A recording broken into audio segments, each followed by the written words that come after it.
keluarga besar almarhum Bapak Osman Batubara, selanjutnya keluarga besar dari Bapak Yusuf Basari, kemudian keluarga besar dari Pak Herman Dardak.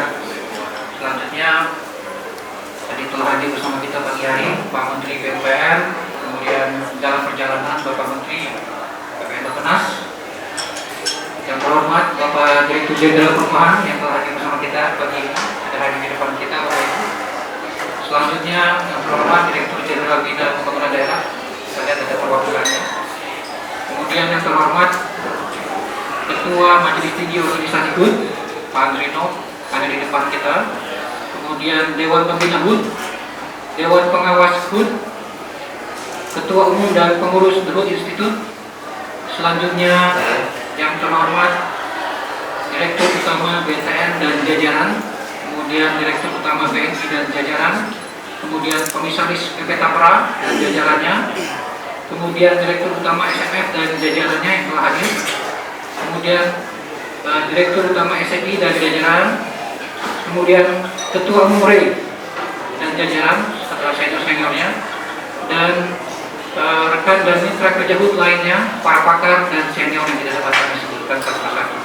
Bapak Ibu sekalian, selamat datang sekali lagi dalam acara tasyawuran hari ulang tahun yang ke-12 Yayasan LP P3I HUT Institute dengan tema atau motto Simpul Kolaborasi untuk Dunia Madani Layak dan Terjangkau.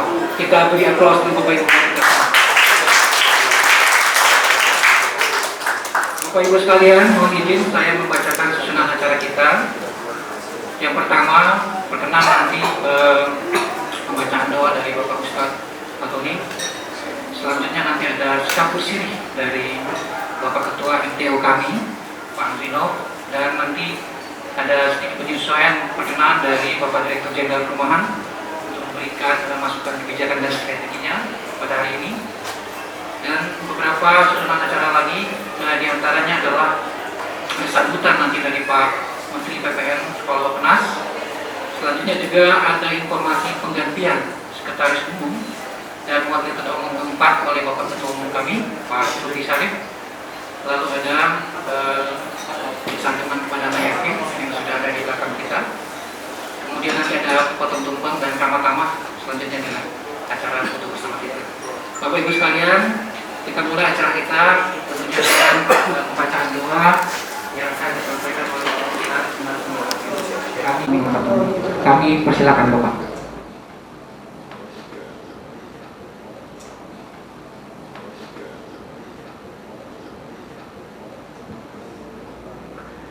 Bismillahirrahmanirrahim. Assalamualaikum warahmatullahi wabarakatuh.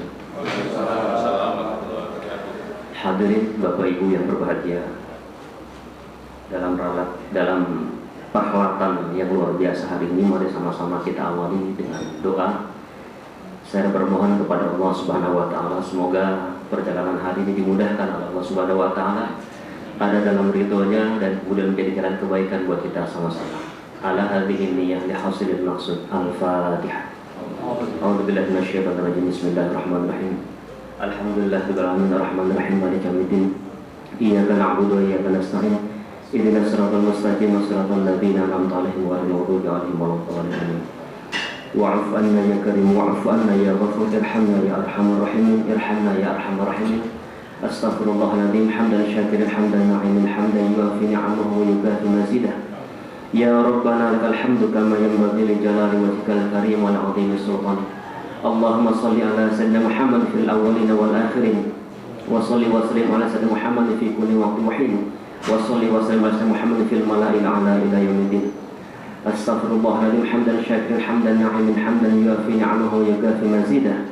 Ya Rabbana lakal hamdu kama yanbaghi li jalali wajhikal karim wal 'azimi sultan. Ya Allah, ya Rahman, ya Rahim, kami panjatkan puji syukur kehadirat-Mu ya Allah, dan kepadamu kami mohon petunjuk serta perlindungan. Limpahkan rahmat dan karunia-Mu sehingga kegiatan tasyakuran ulang tahun ke-12 HUT Institute mendapatkan ridho dari-Mu ya Allah. Ya Allah, ya Qawiyyu, ya Aziz, jadikanlah peringatan hari ini sebagai perwujudan rasa syukur kami atas rahmat dan karunia-Mu yang Engkau berikan kepada kami semua. berupa kemakmuran, kenyamanan, dan ketentraman yang dapat kami nikmati sampai saat ini. Ya Allah, ya Malikal Mulki, duhai Engkau pemilik kekuatan, berikanlah kekuatan kepada kami, kekuatan berpikir, ide kreatif, gagasan hingga aksi yang terbaik untuk mampu memberikan solusi kepada masyarakat memiliki hunian madani layak dan terjangkau. Ya Allah, ya Ghafur, Engkau Zat yang Maha Pengampun dan Maha Penyayang. Anugerahkanlah kepada kami rezeki yang halal, berkah dan berlimpah, serta jadikanlah kami orang-orang yang pandai bersyukur atas segala nikmat yang Engkau berikan kepada kami. Ampunilah segala khilafan para pemimpin kami, para pendahulu kami, para guru dan orang tua kami, dan terimalah amal baktinya sebagai amalan mulia yang diterima di sisi-Mu. Ya Allah, ya Sami'u, ya Basir, Engkau Zat yang Maha mendengar, yang Maha melihat. Terimalah doa dan permohonan kami. Rabbana atina fid dunya hasanah wa fil akhirati hasanah wa qina adzabannar. Walhamdulillahi rabbil alamin. Al-Fatihah. Ar-Rahmanir-Rahim.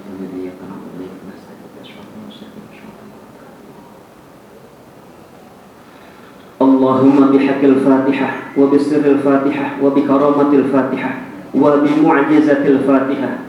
Ya farijal ham, ya kashfal gham, ya man li abdihi yaghfir wa yarham.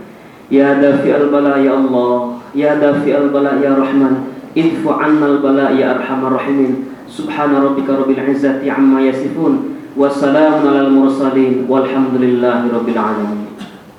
Assalamualaikum warahmatullahi wabarakatuh.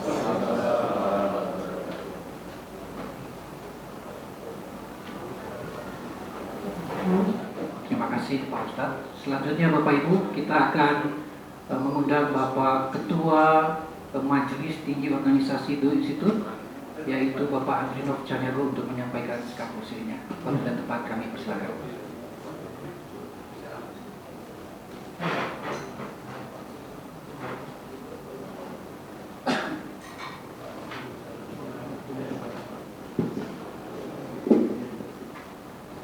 Bismillahirrahmanirrahim. Assalamualaikum warahmatullahi wabarakatuh. Yang sama-sama kita hormati Bapak Menteri Pertahanan Pembangunan Nasional, Kepala Bappenas, yang insya Allah nanti kita hadir bentar lagi.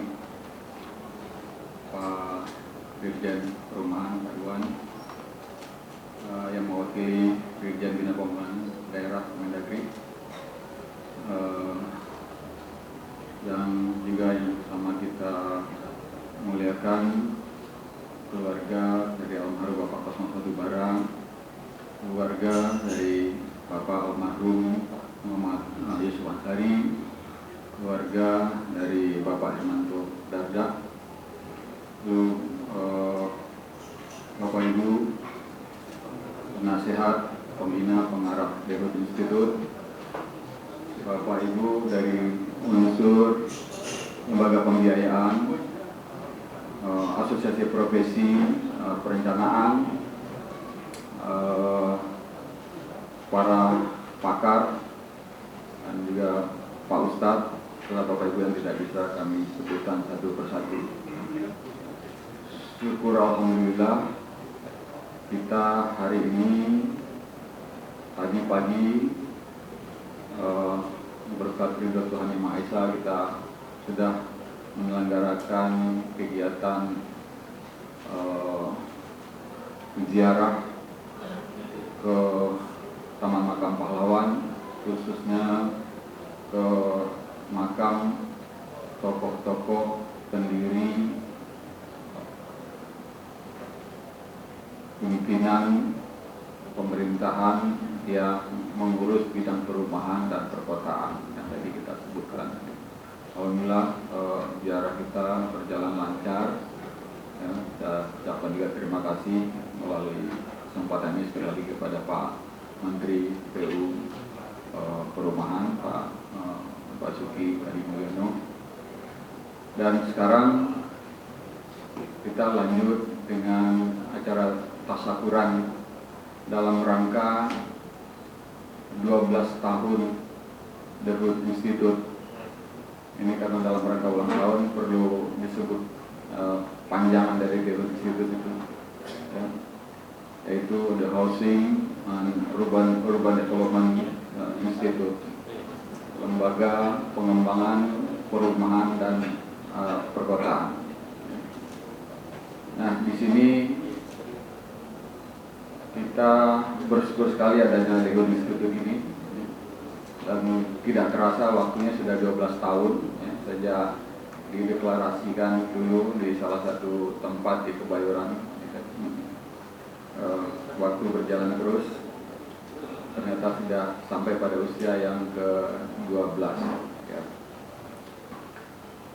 Dan sama dengan tantangan yang sedang dihadapi, masih ada 12, sekian juta lagi backlog perumahan.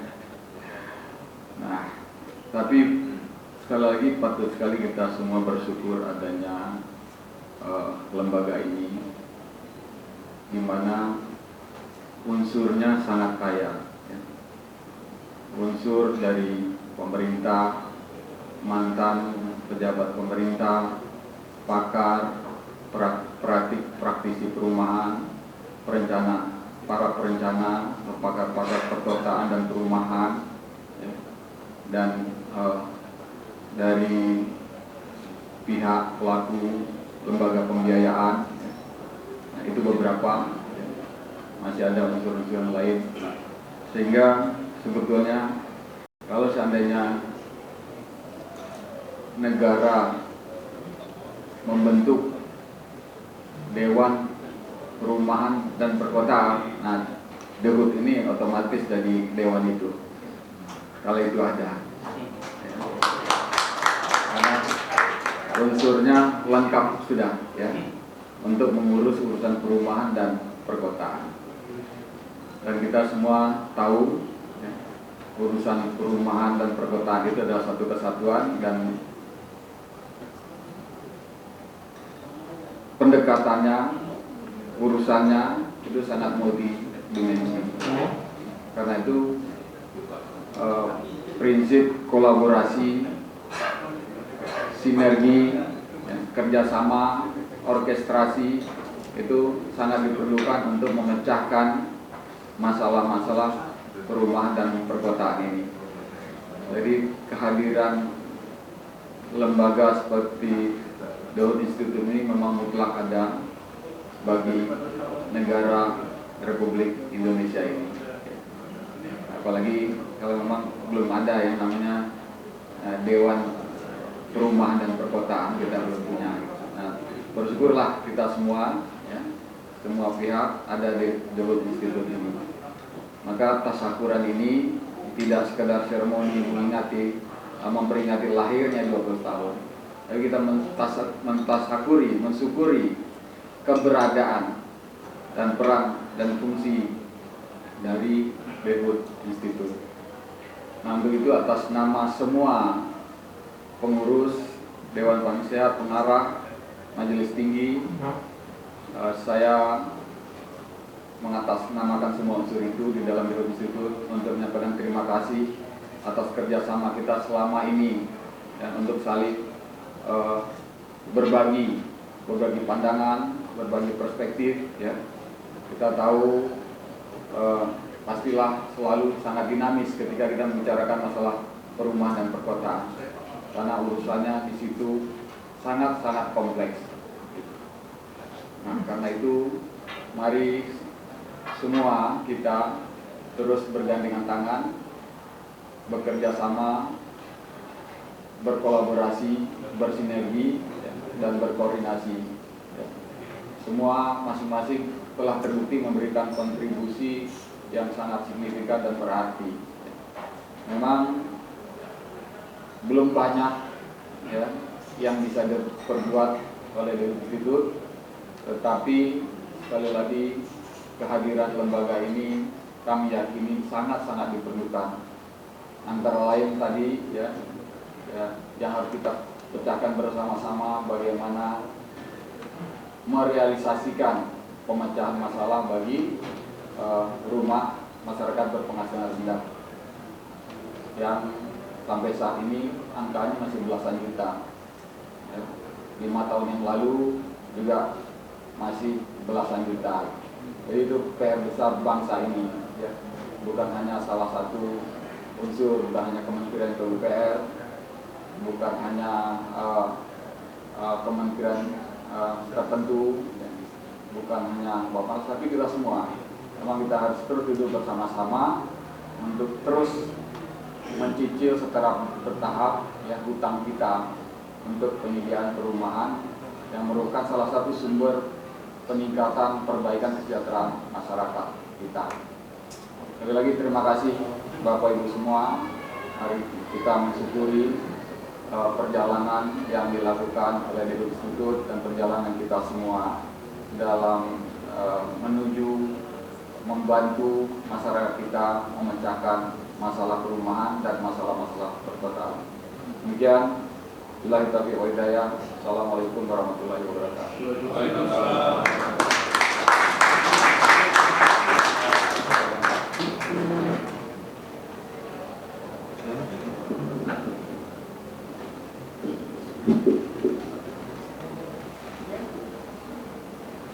Terima kasih Pak Andrinov. Bapak Ibu sekalian, menginformasikan kita beri semangat. Ada Pak Kodradi, kita akan beri aplaus dulu Pak Kodradi. Pak Sri Hartoyo, belakang senior kita. Kami informasikan Pak Ketum juga hadir, Pemda Kabupaten Tangerang, tapi saya lihat di belakang hadir juga Pemda. Itu begini Pak, sama Pak Ade tuh ya. Kemudian Pemda Buton hadir, Buton Utara ya, sebelah sisi kanan kita Pak. Bapak Ibu sekalian, juga nanti ada informasi dari Pak Ketum terkait dengan penunjukan perwakilan The Hood Institute di Provinsi Riau. Hadir bersama kita Pak Matra Anugrah. Pak Matra Anugrah, silakan berdiri. Ya. Tadi juga kami lihat ada Pak Ketum Apersi. Betul, selamat datang Bapak di belakangnya Pak Ketum kita. Ya, selamat datang Bapak. Pak Sekjen. Oh ya, sorry, maaf ya Pak Sekjen, mohon maaf ya. Dan jajaran, terima kasih Bapak sudah hadir bersama kami. Selanjutnya Bapak Ibu sekalian, kita memasuki acara.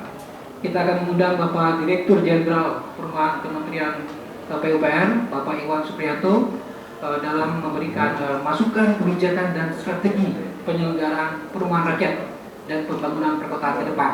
Waktu dan tempat kami undang.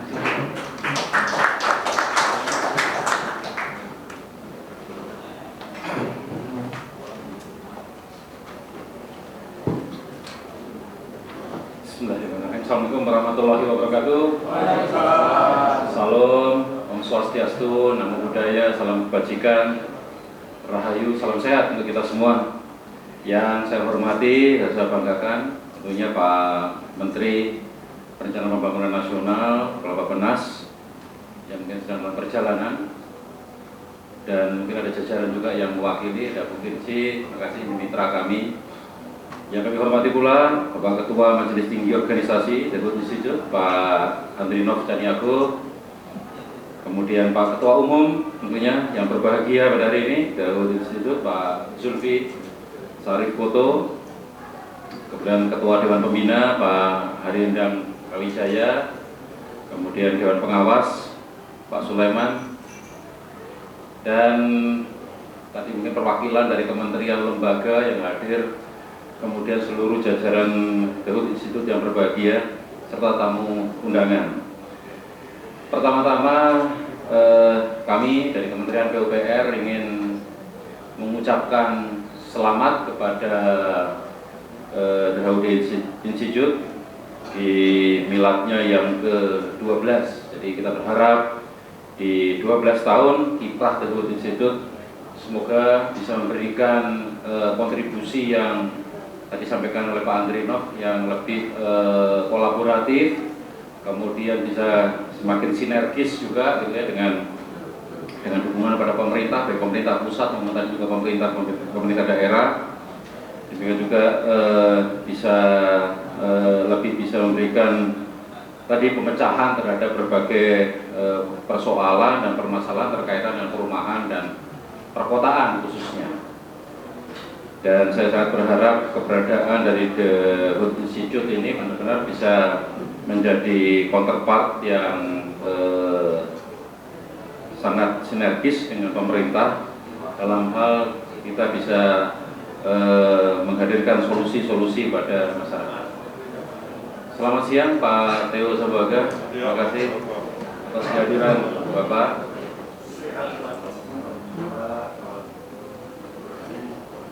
Bapak Ibu hadirin yang berbahagia, mungkin pada kesempatan ini kalau boleh disampaikan ada beberapa masukan dan kontribusi yang kita harapkan, ya pemerintah khususnya harapkan dari The Hood Institute. Yang pertama adalah isu utama yang kita hadapi saat ini adalah jumlah keluarga atau rumah tangga yang menempati rumah layak huni masih berkisar sekitar 50 atau 60%, di mana pada target 2024 kita harapkan mencapai 70%. Ini tidak mudah karena ini juga diikuti oleh pertumbuhan rumah tangga baru yang mencapai 3,2 juta, dan ini juga terkait dengan kondisi perekonomian nasional yang terjadi. Jadi naik turunnya kondisi kelayakan masyarakat hunian juga terkait dengan status kesejahteraan dari masyarakat itu sendiri. Karena itu kita perlu bersama-sama dan berkolaborasi. Beberapa program yang saat ini kami laksanakan, ya pemerintah terus terang kalau secara anggaran itu tidak malah naik, Pak. Jadi terus terang anggaran pemerintah itu juga harus berbagi dengan isu-isu baru yang harus kita tangani. Salah satunya saat ini kita sedang siapkan untuk membangun ibu kota negara yang baru. Karena itu creative financing, jadi pendanaan-pendanaan alternatif ini juga perlu kita cari, dan kemudian potensi-potensi kolaborasi. Di tahun 2022 misalnya kami mencoba agar mendorong misalnya CSR, kemudian dari peran berbagai kementerian lembaga atau lebih besar lagi.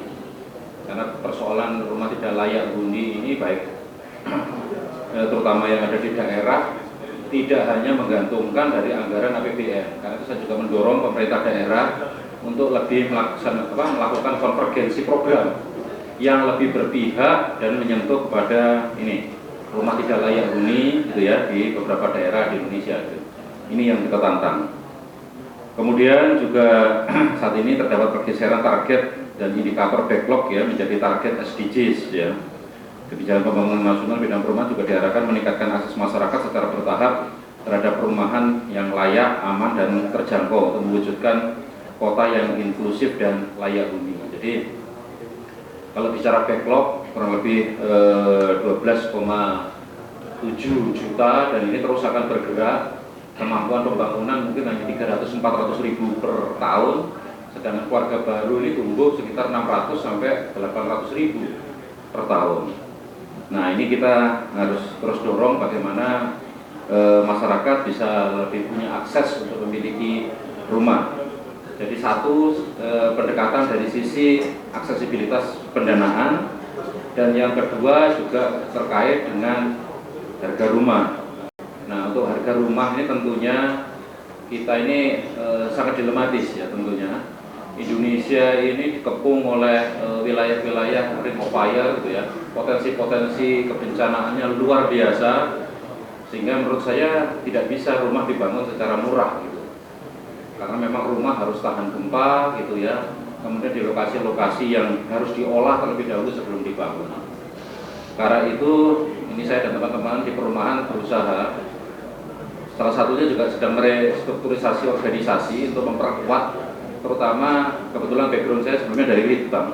Saya melihat kita punya potensi untuk bisa menghasilkan teknologi-teknologi rumah yang tahan gempa, yang lebih aman, tetapi bisa lebih murah.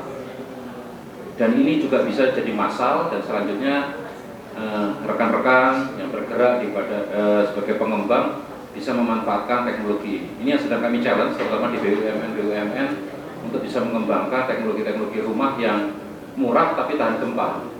Karena itu di setiap penanganan bencana yang saya tekankan dalam konsep Build Back Better adalah rumah yang kita bangun kembali itu harus tahan gempa. Paling tidak strukturnya. Kalau yang atap, lantai, dinding atau aladin, nah mungkin itu bisa bertumbuh ya gitu. gitu ya. Itu juga sedang kita terus kembangkan teknologinya. Dan ini yang menurut saya sebuah keharusan. Di samping itu kita juga dihadapkan pada, ya kalau melihat backlog tadi setelah kami analisis dengan lahan yang mungkin tersedia di seluruh Indonesia, saya pikir ini lahan akan penuh juga nih hanya untuk membangun rumah. Apabila konsep pembangunan kita masih mengembangkan rumah-rumah tapak, sehingga menurut saya di kota-kota besar saat ini ya kebutuhan hunian vertikal ini it's a must menurut saya. Jadi sudah harus ke sana karena kita tidak mungkin ya misalnya kalau teman-teman kan sering wah ini Pak kita berhadapan masalah LSD, persoalan papan dan pangan ini dua persoalan utama ini kebutuhan dasar ya, tidak boleh ada yang menurut saya saling dikalahkan. Saya sudah ketemu juga dengan Pak Menteri ATR BPN untuk mencari solusi terbaik bagaimana kebutuhan untuk perumahan ini juga tumbuh, tetapi di sisi lain ketahanan pangan nasional itu juga harus tetap kuat ya.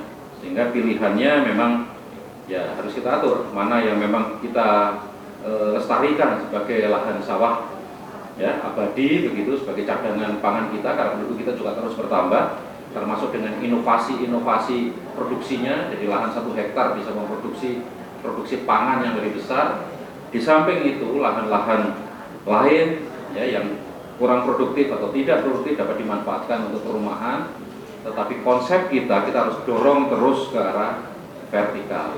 Nah ini juga hunian vertikal ini menjadi tantangan kita bersama dan ini menjadi PR ke depan, karena kalau makin landed kita makin jauh dari perkotaan, biaya transportasi juga besar. Jadi konsep TOD juga mungkin akan kita aplikasikan dengan kebijakan-kebijakan hunian vertikal. Satu tantangan ke depan yang mungkin perlu dari Darut Institut juga mungkin lebih involve lagi adalah tentang pembangunan ibu kota negara yang baru. Ya. Ini juga tantangan yang luar biasa. Kita harus membangun sebuah ekosistem baru dan peran pembangunan perumahan di sini sangat penting. Ya, saat ini pemerintah mungkin lebih fokus kepada prasarana dasar, ya, jalan, air minum, air baku, ya, bendungan dan sebagainya. Dan satu lagi adalah prasarana dasar. Prasarana dasar itu apa? Mayoritas adalah perkantoran pemerintah, misalnya Kital Nasional. Dan menurut saya yang saya mohon dukungan juga dari DOD Institute adalah pembangunan perumahan di sana. Ini kesempatan kita menata gitu ya, menempatkan, karena IKN ini bukan hanya kawasan inti pusat pemerintahan yang 6.671 hektar, karena itu memang dedicated untuk pemerintahan, tetapi kita juga ingin mendorong adalah kawasan-kawasan lain yang di kawasan pengembangan IKN yang 56.000 hektar dan kawasan pengembangannya yang sampai 256.000 hektar. Jadi ini masih ada kesempatan kita untuk memberikan masukan, kemudian menata bersama ruang ini untuk menciptakan ruang pembangunan khususnya untuk perumahan dan membangun sebuah ekosistem kota baru di ibu kota ini. Dan ini masih membutuhkan pemikiran-pemikiran yang luar biasa dari Bapak Ibu sekalian. Bapak Ibu yang saya hormati, Kementerian PUPR melalui Direktorat Jenderal Perumahan pada tahun 2020-2024 ini juga melaksanakan penyelenggaraan perumahan yang ditujukan meningkatkan pembangunan kebutuhan rumah layak huni secara kolaboratif. Jadi kolaborasi ini menjadi kata kunci kami. Jadi karena tidak sepenuhnya bertumpu kepada anggaran APBN, APBD, dan kami di daerah pun juga potensi-potensi lokal juga kita dorong. Upaya pemenuhan kebutuhan hunian ini dilakukan melalui 3 strategi. Pertama, mengoptimalkan penyediaan rumah layak huni guna melanjutkan program 1 juta rumah. Jadi ini akan terus kita lanjutkan. Kemudian menyediakan sistem regulasi yang lebih harmonis, memanfaatkan teknologi dan meningkatkan koordinasi untuk mendukung kolaborasi antar stakeholder. Jadi masalah perumahan ini persoalan yang membutuhkan sumber daya, ya, pendanaan luar biasa besar, membutuhkan kolaborasi antar stakeholder yang juga sangat kuat dan dengan jejaring yang begitu luas. Dan kita juga perlu ada upaya implementasi skema penyediaan perumahan yang lebih inovatif. Jadi inovasi karena saat ini juga ada digital financing dan sebagainya, ya konsep-konsep ini juga terus kita dorong bagaimana untuk penyediaan perumahan yang bisa lebih inovatif. Karena untuk sektor-sektor lain gitu ya misalnya misalnya beli motor gitu kan dengan kredit online gitu juga sudah sangat mudah. Tapi kenapa rumah yang objek yang tidak mudah untuk dipindahkan begitu sulit? Karena itu kami juga koordinasi dengan beberapa perbankan untuk kiranya bisa memfasilitasi skema-skema alternatif. Karena terus terang ke depan sektor informal itu bukan makin sedikit tapi makin besar, makin banyak. Variasi bidang pekerjaan juga makin luas ya. Kita menyadari anak-anak kita sekarang mungkin tidak mau terikat bekerja sebagai PNS, ASN dan sebagainya. Lebih bergerak bahkan di sektor informal yang underground gitu ya. Nggak tahu kerjanya tapi penghasilannya jalan terus ya. Banyak konten kreatif dan sebagainya itu sektor informal gitu. Kadang-kadang untung gede, kadang-kadang ada yang dimiskinkan juga kan itu ya. Ada yang nambang kripto dan sebagainya. Ini sektor-sektor yang kita kan nggak tahu ini kerjanya kapan gitu, tapi ada itu. Nah, tapi bagaimana kita memfasilitasi jadi yang informal dengan dari kacamata struktural ini kita bisa masukkan ke dalam kelompok yang sebenarnya kita bisa masukkan struktur formal sebenarnya itu ya, penghasilannya bukan informal tapi formal. Cuma cara kita untuk mencatatnya atau mengakuinya yang harus kita tata kembali. Bapak Ibu sekalian, mungkin demikian yang bisa saya sampaikan. Sekali lagi selamat merayakan Tasyakuran untuk The Institute ke-12.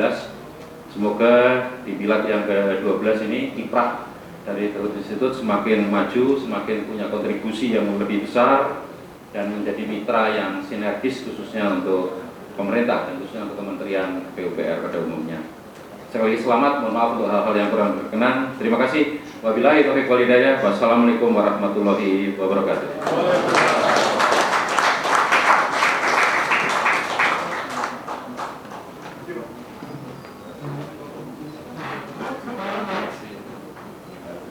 Baik, Bapak Dirjen, terima kasih. Mohon perkenan Pak Dirjen untuk tahan sedikit di depan Pak, berdiri. Kami ada sedikit cindera mata dari The Load Institute.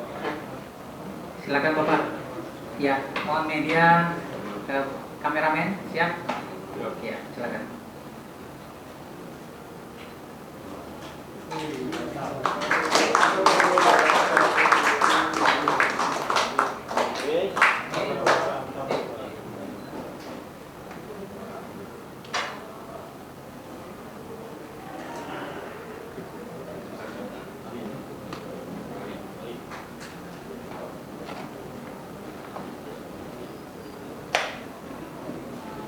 Terima kasih Pak Ketua, Pak Dirjen. Bapak Ibu sekalian, informasi Bapak Ibu telah hadir di depan kita Pak Theo, kita beri aplaus beliau. Bapak, terima kasih Pak Menteri sudah hadir. Bapak Ibu sekalian, sekedar informasi juga, Bapak Ibu ada Sekjen RE yang baru. Bapak Ibu sudah tahu? Nah, kita undang berdiri Pak Ari ini. Selamat datang. Ya, Bapak Ibu kita beri aplaus. Beliau Sekjen RE yang baru. Orang lama, senior kita, pakar kita. Bapak Ibu sekalian, selanjutnya acara kita adalah Pak Ketum. Kita siap ya Pak Ketum? Setelah ini kita akan Pak Ketum akan memberikan informasi. Ya, informasi terkait penggantian sekretaris umum.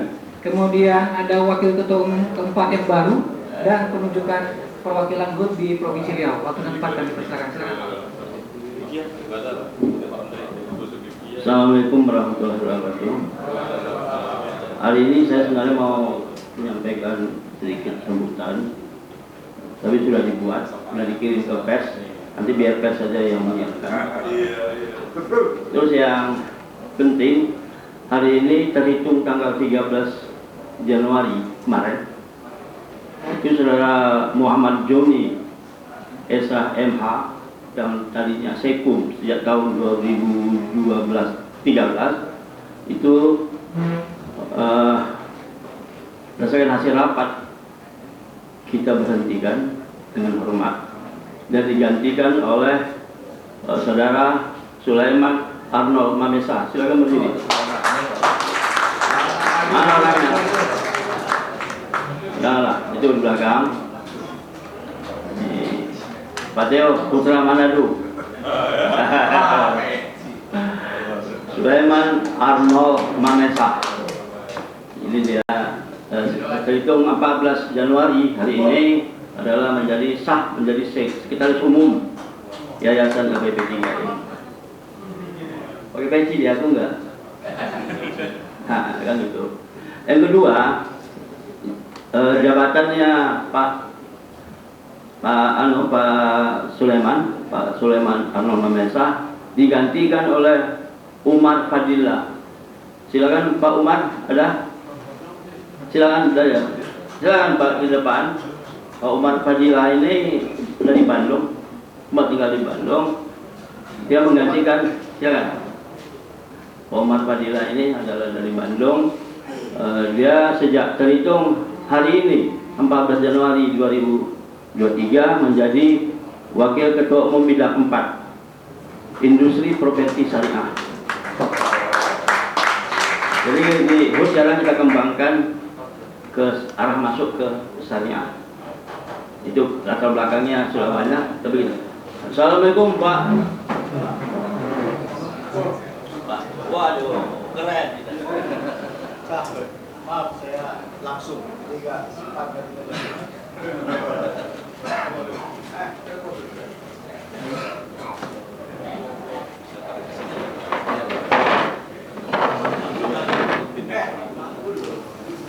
Selamat datang Pak Sarsono, Pak. Dan terakhir pengumuman dari saya adalah kami telah menunjuk Saudara Matra Anugerah menjadi perwakilan HUD di Riau, Pekanbaru dan Riau sekitarnya. Silakan Pak Matra. Silakan.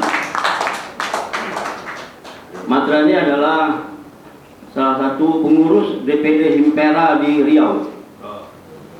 Tapi dia masih muda, punya kreativitas dalam pengembangan rumah-rumah di Riau. Jadi kami tarik ke pusat, saya kita tunjuk sebagai pengembangan perumahan perwakilan HUD di Pekanbaru dan Riau. Demikian pengumuman dari kami. Pak Harso, saya persilakan Pak Harso berikan.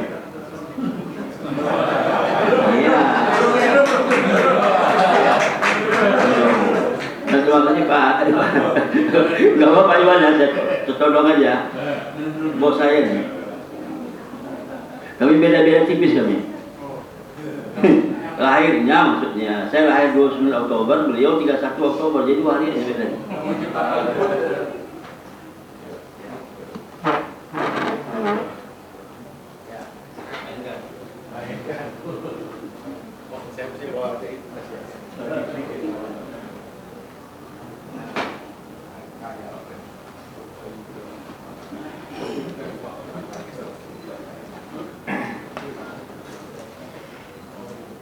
Bismillahirrahmanirrahim. Assalamualaikum warahmatullahi wabarakatuh.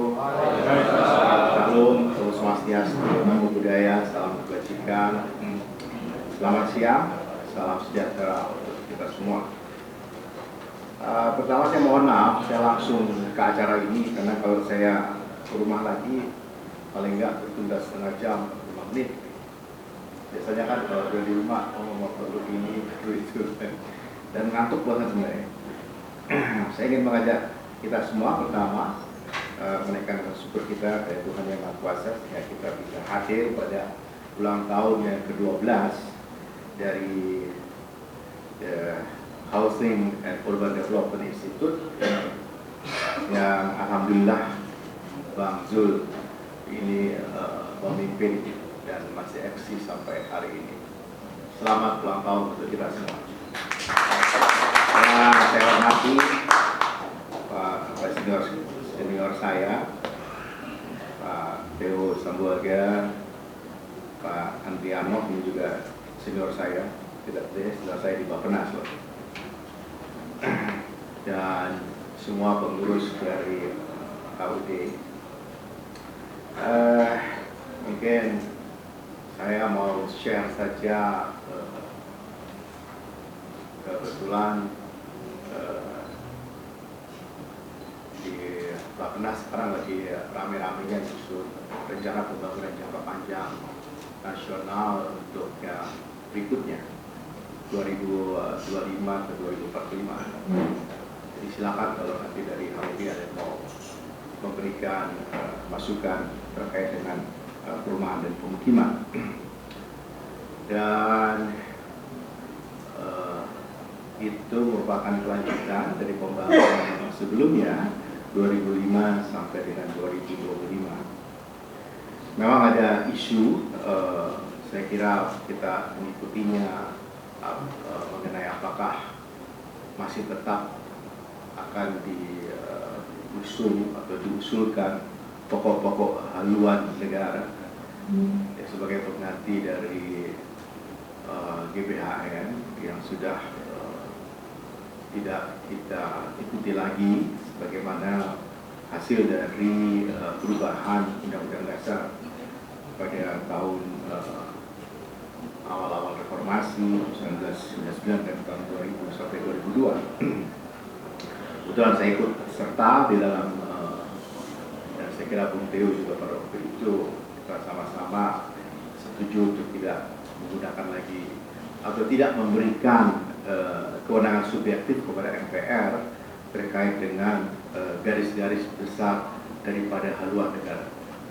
Begitu Pak Harto kalau menyebutnya, garis-garis besar daripada haluan negara. Tapi di dalam konstitusi disebutnya garis-garis besar haluan negara. State guideline. Nah, state guideline saya kira memang banyak perdebatan, diskusi di sana mengenai apakah masih diperlukan perencanaan jangka panjang. Amerika misalnya itu sudah meninggalkan bentuk perencanaan jangka panjang kecuali strategic goals. Jadi mereka hanya menentukan apakah itu strategic goals atau tidak. Tapi kemudian dia tidak punya action plan dalam pengertian 3 tahun 4 tahun, tapi mereka menggunakan namanya performance plan. Jadi justru rencana kinerja itu akan mulai kita ikuti. Metodenya memang bagus untuk mulai tahun 2024 kita akan mengadopsi cara-cara saat ini kita menyebutnya rencana kerja pemerintah RKP. Nanti kita akan mencoba menyusunnya dalam bentuk rencana kinerja pemerintah. Dan itu memang kelihatannya sederhana, kerja dan kinerja, ya working plan dan performance plan pasti beda. Nah, pertanyaan besarnya adalah kan kita kan mesti memulainya dengan satu kulminasi gitu. Sehingga saya juga waktu kami mengusulnya pada tahun 2005 ke 2024, waktu itu masih kami, saya dan Bu Teo bersama-sama di DPR. Kebetulan undang-undang rencana pembangunan jangka panjang nasional saya ikut di situ. Yang sebelumnya kita juga menyusun undang-undang sistem perencanaan pembangunan nasional. Dan disitulah kemudian GBHN itu tidak ada. Kita mulai, selamanya pertanyaannya adalah dengan jumlah penduduk, karena itu yang paling gampang terukur dan mudah. Nah, yang hebatnya adalah menjelang tahun 2045 Indonesia termasuk negara-negara yang nanti jumlah penduduknya sudah mendekati sustain. Jadi kira-kira kita akan sustain pada tahun 2050 dengan penduduk kira-kira sekitar 336 sampai 340 juta.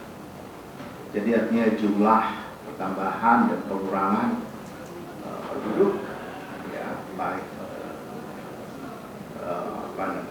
secara bertahap akan sustain, akan sama gitu. Dan hal ini sudah kita lihat dengan Cina. Cina hari ini sudah hampir sesalib dengan India. Mungkin India pada 2 tahun yang akan datang akan memimpin dunia ya, dalam hal jumlah penduduk. India mungkin akan mencapai 1,4 miliar, lebih 100 juta atau 200 jutaan, dan Cina sekarang 1,4 miliar lebih. Jadi beda-beda tipis, mereka tinggal puluhan juta. Dan Cina itu sudah menyiapkan diri untuk menghadapi sustain dari jumlah penduduk itu. Nah, yang menarik adalah kalau Cina nantinya dia sustain itu dari sisi tingkat kesejahteraannya itu mereka sudah graduasi dari middle income trap, dari jebakan negara berpenghasilan menengah. Indonesia itu kita khawatirkan pada tahun 2045 jangan-jangan kita masih seperti bahkan mencapai apa yang dicapai oleh Jakarta hari ini belum. Jakarta hari ini kalau sebagai sebuah negara kita hitung, Jakarta itu tingkat pendapatannya itu sudah negara high economy, 18.300 US dollar GNI-nya. Dan yang mendekati untuk graduasi dari middle income trap itu kira-kira baru Kalimantan Timur yang kaya, Riau itu juga masih di 11 ribuan. Kalau graduasi itu kira-kira angkanya untuk hari ini ya berdasarkan Atlas Method itu kira-kira sekitar 12.100 12.200 US dollar. Nah, kita hari ini masih 4 ribuan, 4.200.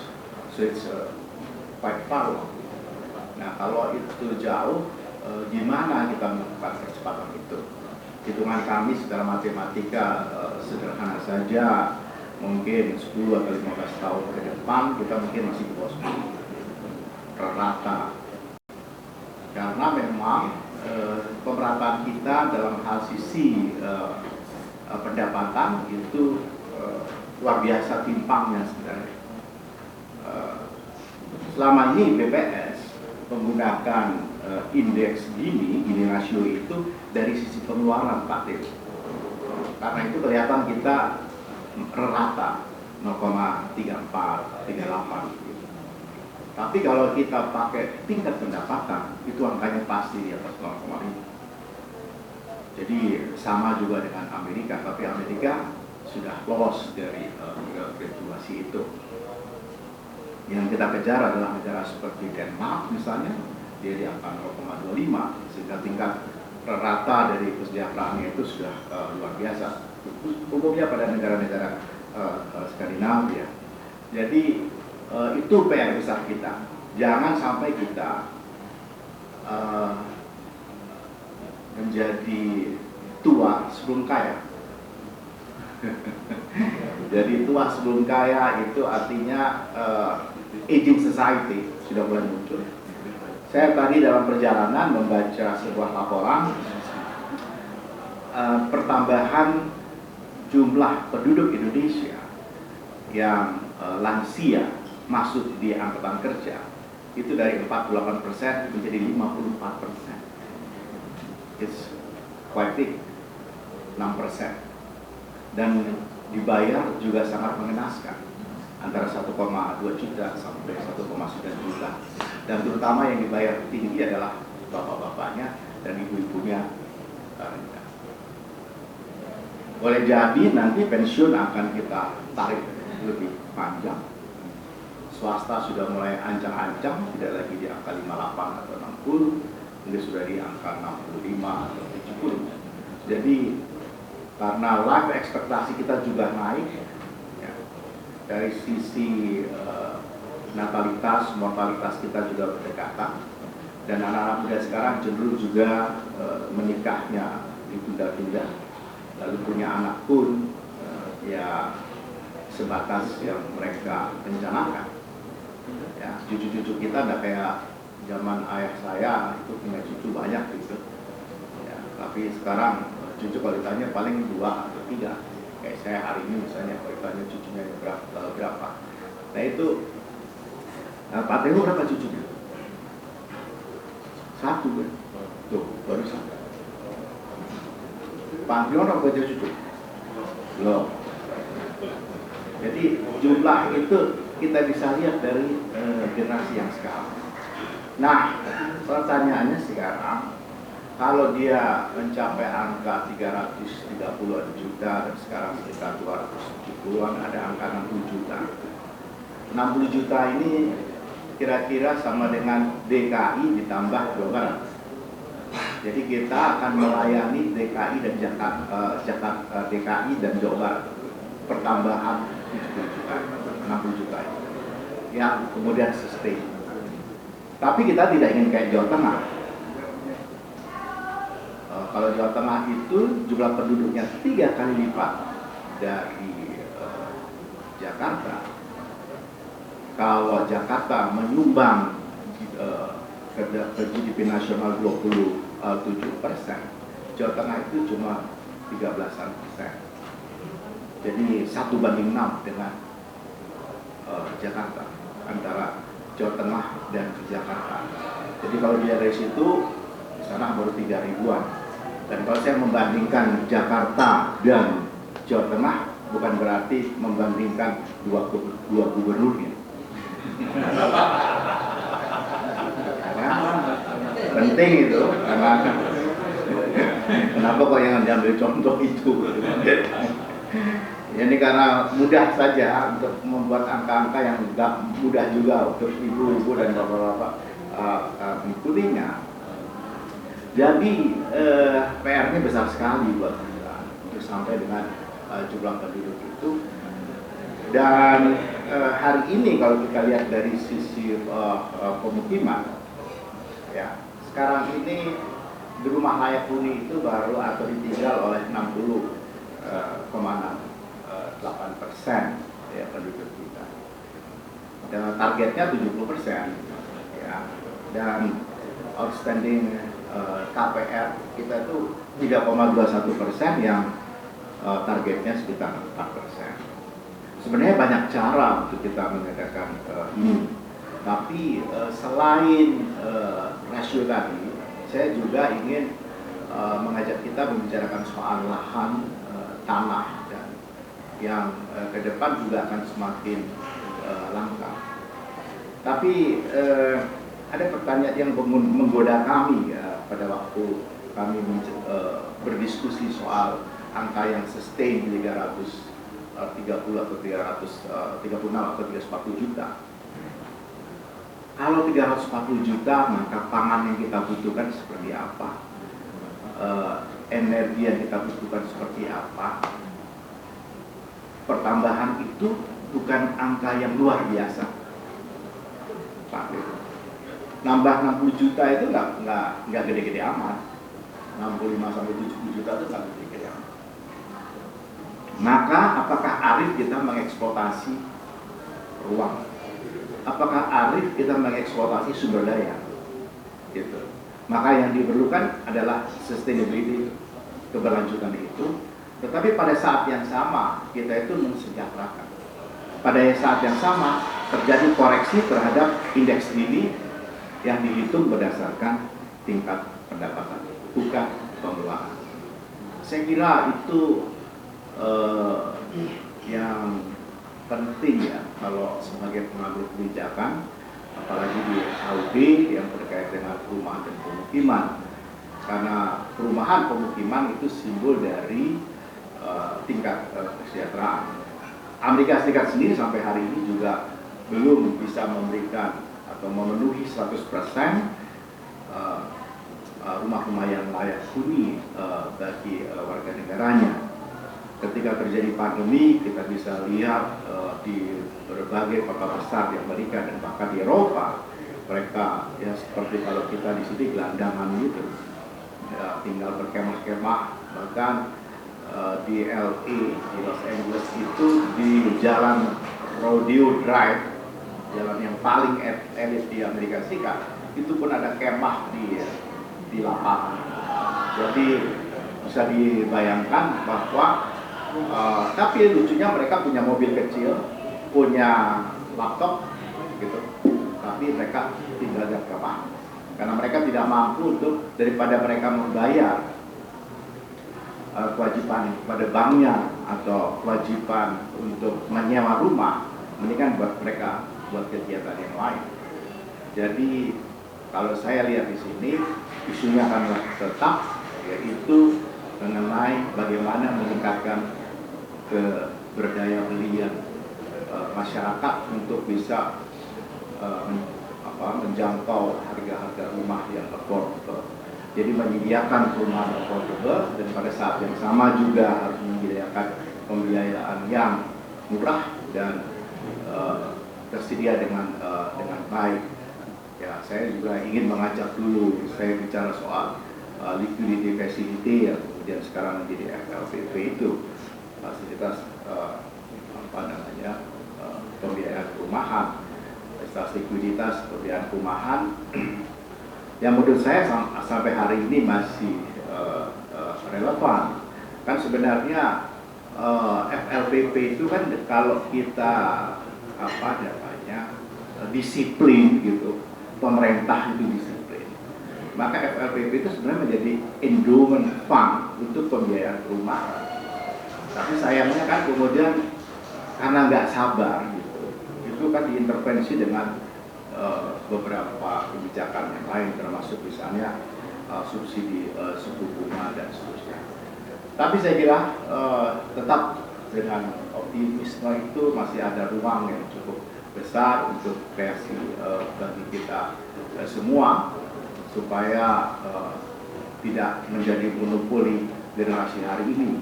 Jadi ada peluang yang besar bagi generasi-generasi yang akan datang untuk mengisi pembangunan. Selamat ulang tahun HUD yang ke-12. Assalamualaikum warahmatullahi wabarakatuh.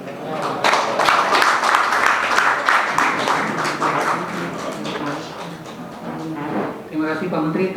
Sedikit Pak, ada kenang-kenangan dari Ketua Umum BOI situ. Kami undang kembali Pak Warso.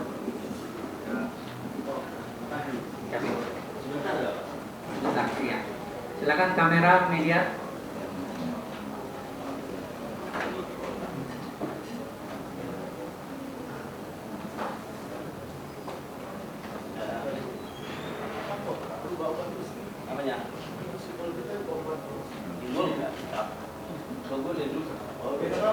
Ini kan anunya aja ulang tahun. Oh tengah. Kalau logonya memang ide dia nggak boleh berubah.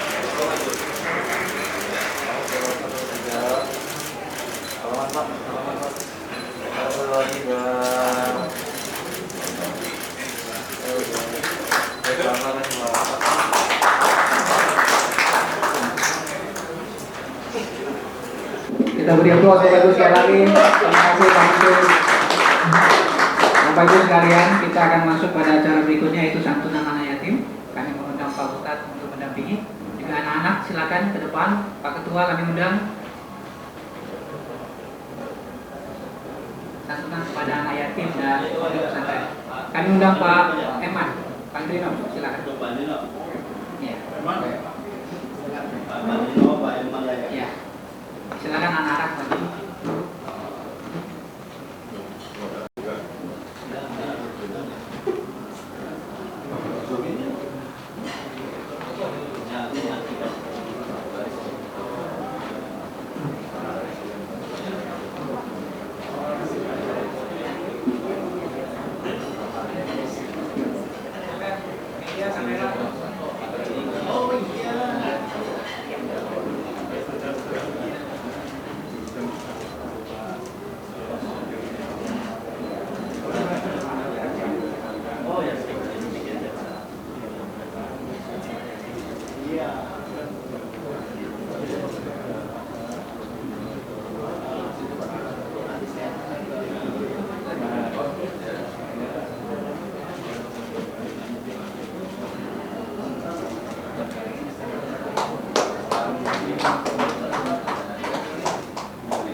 Kita masuk ke sebelum acara makan bersama Bapak Ibu, kita akan ada pemotongan tumpeng. Mohon dipersiapkan dulu. Kami mengundang Bapak Menteri PPN Kepala Bappenas Pak Suharto Monoarfa untuk memotong tumpeng, didampingi oleh Bapak Dirjen Direktur Jenderal Perumahan, Bapak Ketua MTO kami Pak Andrino, kemudian Ketua Dewan Pengawas kami Pak Sulaiman, Pak Ketum. Kami undang untuk Pak Godrani untuk di depan.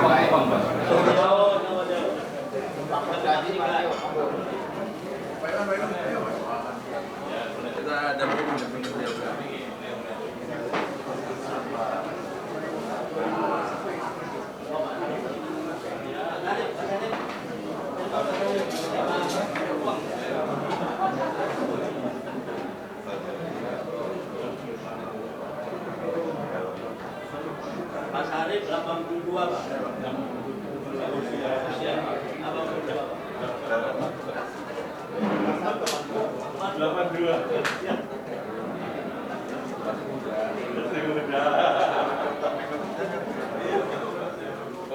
Kalau anu mah kawan-kawan sekolah Sulaiman.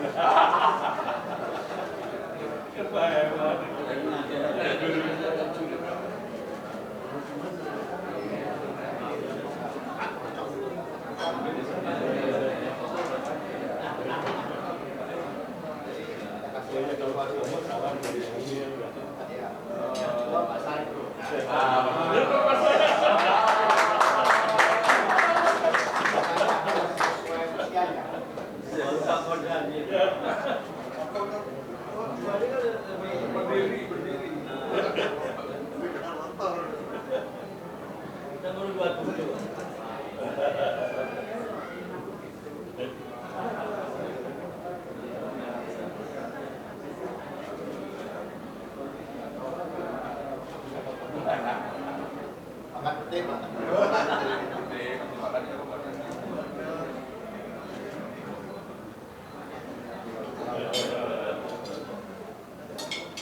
Saya masuk 60. Langsung lahir. Kita makan dulu.